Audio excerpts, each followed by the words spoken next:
Cuánto añoro volver a mi santa tierra y ver el dulce amanecer.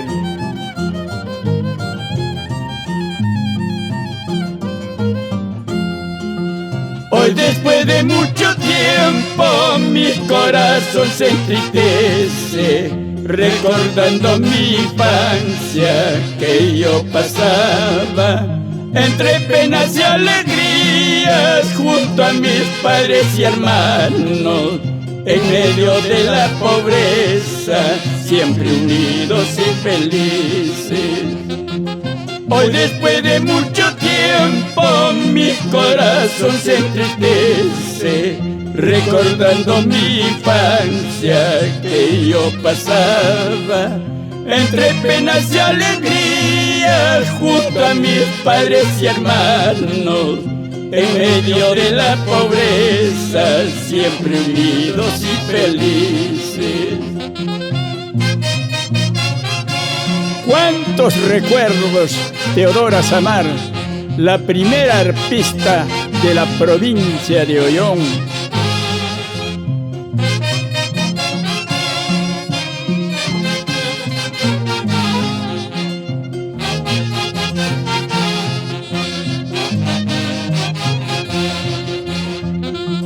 Si yo supiera que llega el final de mi existencia, quisiera irme a mi pueblo donde he nacido, recorrer sus lindas calles, respirar su aire puro, cantarle unas canciones al compás de mi orquesta.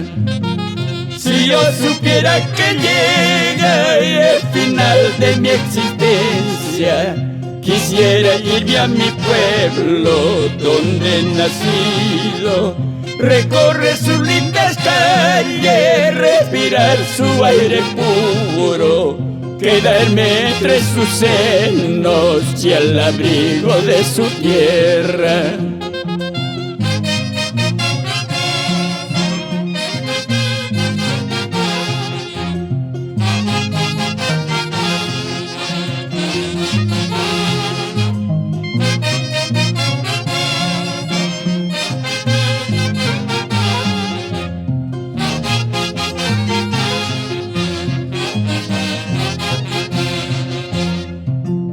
Cuánta gente pensará, igual que yo, volver a su santa tierra por última vez, pero el destino es tan cruel como se ve. Quedamos en tierra ajena solo con esa ilusión.